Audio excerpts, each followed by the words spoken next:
자, 남은 예제 두 가지만 보고 이제 정리를 할까 해요.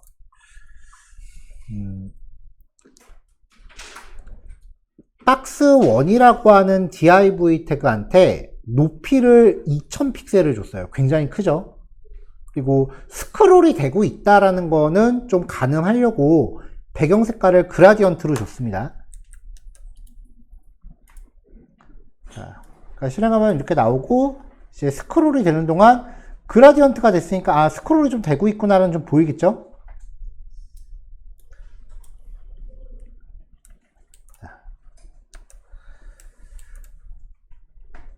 스크롤은 대부분 브라우저 레벨에서 수행되니까 윈도우 객체한테 직접 스크롤 이벤트를 건 거예요. 만약에 어떤 태그가 있고 여기에 오버플로우 속성, CSS 오버플로우 속성을 스크롤로 걸면은 여기서 스크롤 바가 생기잖아요. 이 경우에는 태그한테도 스크롤 이벤트를 걸 수 있긴 한데 보통은 잘 안 걸어요. 이렇게는. 자, 이걸로 뭘 하려고 하느냐.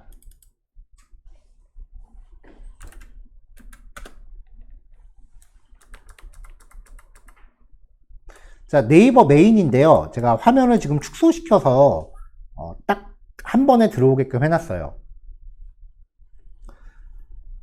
근데 보통은 이제 웹브라우저가 이 웹페이지를 한 번에 보여주지는 못하죠.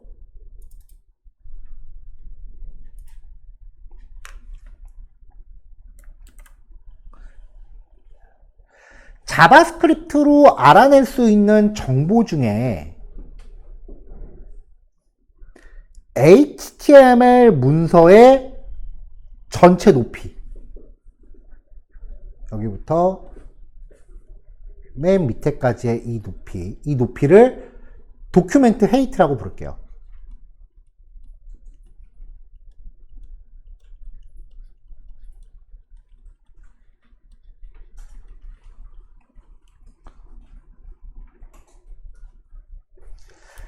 웹브라우저는 이 웹페이지를 한 번에 다 보여주지 못하죠. 대충 웹브라우저는 한 요만큼을 보여주겠죠.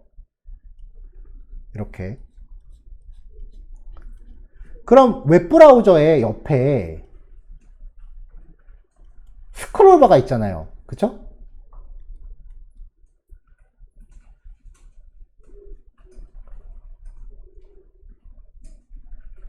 이 스크롤바가 의미하는 게 뭐냐면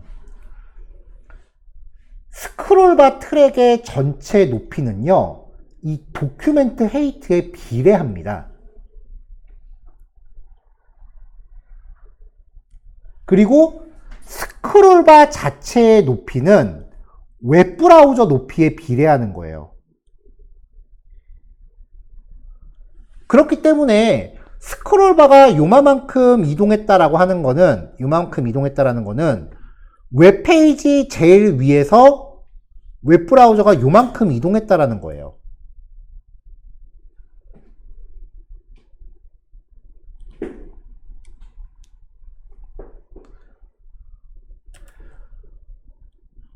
웹브라우저의 높이를 윈도우 헤이트라고 칭할게요.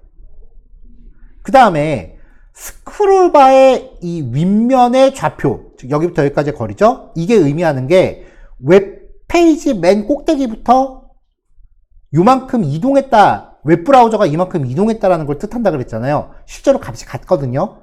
요 거리를 스크롤 탑이라고 부를게요. 자, 그러면 현재 상태에선 스크롤 탑과 윈도우 헤이트를 더한 거, 편의상 S, W, 얘는 D라고 합시다. 자, 그러면 S 더하기 W가 도큐멘트 헤이트보다 작죠, 현재는. 요만큼 더하기 요만큼이 전체 높이보다 작죠.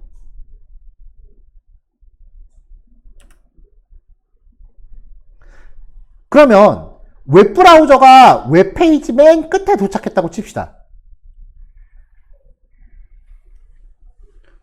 그러면 이때는 스크롤 탑은 여기부터 여기까지예요. 스크롤 탑 더하기 윈도우 헤이트가 도큐멘트 헤이트와 같아지죠. 그러면 스크롤 바가 웹페이지 맨 끝에 도착했다가 되겠죠. 그래서 웹브라우저의 스크롤 이벤트에서 이 조건을 if문 조건으로 계속 감지하면 스크롤바는 스크롤이 이동하는 동안 지속적으로 계속 발생해요. 이렇게 하면은 웹브라우저가 맨 끝에 도착했다 라는 거를 감지할 수 있게 돼요.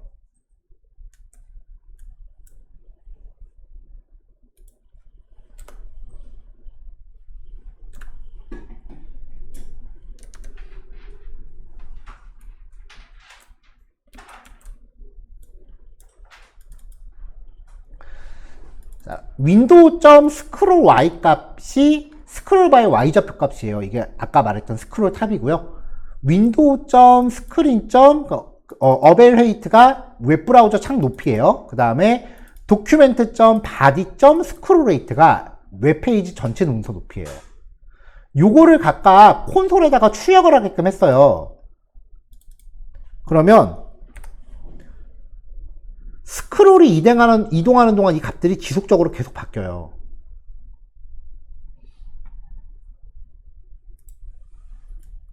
자, 그러면 이 안에서 if문을 넣는 거죠. 스크롤 탑 더하기 윈도우 헤이트가 도큐멘트 헤이트와 같아지면 스크롤이 맨 끝에 도착했다라는 걸 뜻한다고요. 그러니까 다시 콘솔 열어서 이렇게 하면은 스크롤이 맨 끝에 도착했다라는 거를 감지할 수 있게끔 됩니다. 자, 그러면 이때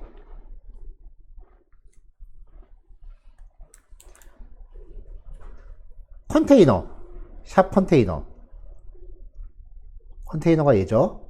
여기에다가 지금 이 HTML 태그가 들어있잖아요. 똑같은 태그를 그냥 이퀄이라고 하면 이 안에다가 그냥 집어넣는 건데 플러스 이퀄. 그러면 기존 거 그대로 유지하고 추가하는 거잖아요. 그럼 어떻게 되겠어요? 이 안에 이렇게 추가가 되는 거죠.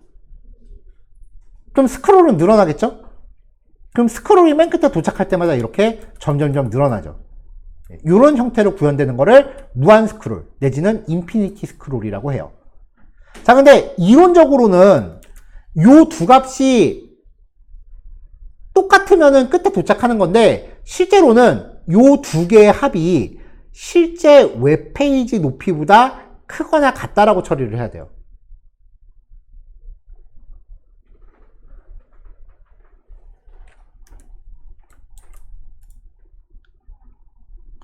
왜냐면 이게 윈도우에선 거의 발생할 일이 없는데 아이폰이나 맥 때문에 그래요.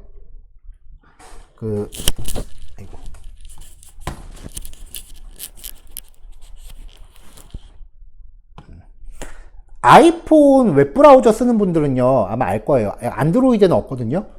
이게 스크롤을 쭉 내리다 보면은 맨 끝에 도착했을 때 아이폰 브라우저는 지금 보다시피 당겨져요. 페이지가 자기 높이를 벗어나서 위로 더 당겨져요. 그러니까 실제 페이지 높이보다 스크롤 탑이 더 커질 수가 있어요. 이게 아이폰하고 맥에서만 발생을 해요. 그러니까 이거를 같다라고 해버리면은 아이폰하고 맥은 이 이벤트 감지가 안 돼요. 되게 힘들어. 진짜 스크롤을 미세하게 조절해갖고 딱 맞춰야지 발생하지. 이게 아이폰은 항상 스크롤 높이가 조금 더 가요. 요 기능 때문에. 근데 안드로이드는 그게 없어요. 왜냐면 안드로이드는 이 스크롤이 끝에 도착했을 때 반동 일어나는 요게 애플이 특허를 갖고 있는 거기 때문에 안드로이드 폰은 끝에 도착하면은 물결처럼 애니메이션 효과가 나지 아이폰처럼 이렇게 위로 더 당겨지진 않아요. 그래서 이제 그런 것까지 고려하면은 이렇게 처리를 하면 이제 스크롤 바츠 계속 보세요. 무한으로 계속 스크롤 되죠.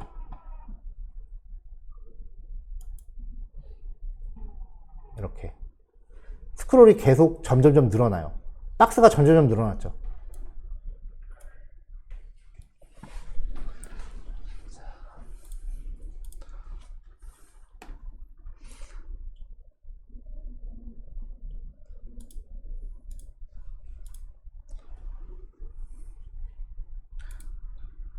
자, 마지막 이벤트는 리사이즈 이벤트인데요. 얘도 이제 웹브라우저 창 사이즈가 바뀔 때 발생시키려고 윈도우한테 직접 걸었어요. 리사이즈 이벤트. 웹브라우저의 브라우저 크기가 바뀌면은 set responsible라는 함수를 호출하게 한 거고요. 그 다음에 이 함수를 그냥 직접 한번 호출했어요. 이게 무슨 뜻이냐면은 웹페이지가 열리자마자 그냥 이 함수 한번 다짜고짜 호출하고 시작하는 뜻이에요. 이벤트라는 거는 발생하지 않은 작동을 안 해요. 그러니까 브라우저가 열리면서 자동으로 실행되게 할 코드가 있으면 그냥 이렇게 강제로 한번 호출하는 거예요. 이게 브라우저 열릴 때 자동으로 실행되는 코드라고 해서 이렇게 하는 경우 되게 많아요. window.add event listener라고 하면서 여기다가 로드 이벤트 걸고 이렇게 함수 같은 경우는 별로 쓰잘데기 없는 코드예요. 아까도 얘기했잖아요. 그냥 HTML 해석하고 바로 호출하면 되니까 그냥 직접 호출하면 돼요, 그냥. 자, 그럼 여기서 set responsible라는 함수를 호출하죠. 페이지가 열리자마자 한 번, 그 다음에 브라우저 창 크기가 바뀔 때마다 한 번. 그럼 여기서 뭘 하느냐?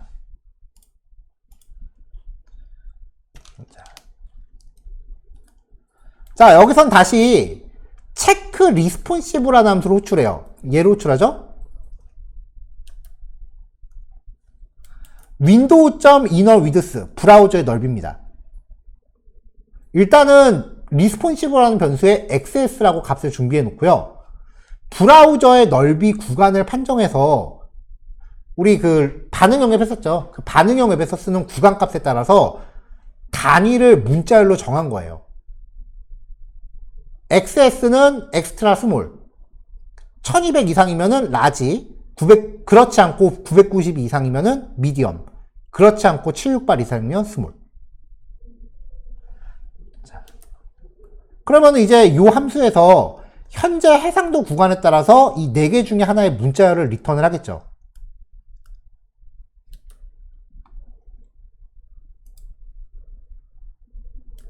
자, 그럼 이제 다시 컨테이너 얘를 가져왔어요.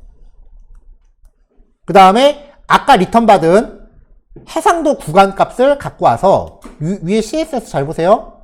배경 색깔 다르죠? 해상도 구간에 따라서 이 컨테이너 안에다가 클래스를 다르게 갖는 HTML 태그를 넣어주는 거예요. 그럼 배경이 바뀌겠죠. 반응형 앱이라고 하는 게 CSS로 순수 100% CSS로 짤 수 있는 게 가장 베스트인데 하다 보면은 이렇게 자바스크립트의 도움을 받아야 될 수밖에 없을 때가 가끔 있어요. 근데 이거는 CSS 실력이 좀 더 높아지면은 자바스크립트라는 일은 없어질 거예요. 자, 그럼 이제 페이지가 열리자마자 일단 기본적으로 이렇게 그 브라우저의 구간을 산정을 해서 요 안에다가 적당한 클래스를 갖는 div를 넣어주는 거예요. 그러면 이제 브라우저 넓이가 바뀌면은 들어있는 클래스도 바뀌겠죠. 그럼 브라우저 넓이에 따라서 화면이 바뀌는 것 같은 효과가 나죠. 이렇게 안 하고 CSS 클래스 이름을 직접 바꾸는 것도 가능해요. 사실 그게 맞죠. 근데 아직까지 CSS를 직접적으로 핸들링하는 거는 진도상 안 나갔기 때문에 그냥 inner HTML 기능만으로 해결을 한 거예요. CSS를 제대로 다루는 방법은 15단원이 2개네. 다음 주에 진행할 겁니다. 넘버링 다시 해야겠다. 자, 요거 2개까지만 하고 마무리할게요. 오늘의 핵심은 자바스크립트의 4가지 관점 중에 누가, 그리고 언제, 이 2가지입니다. 무엇을 어떻게까지는 이제 남은 단원에서 진행을 할 거예요. 자, 오늘 여기까지 정리하고 마무리하는 걸로 할게요. 끝.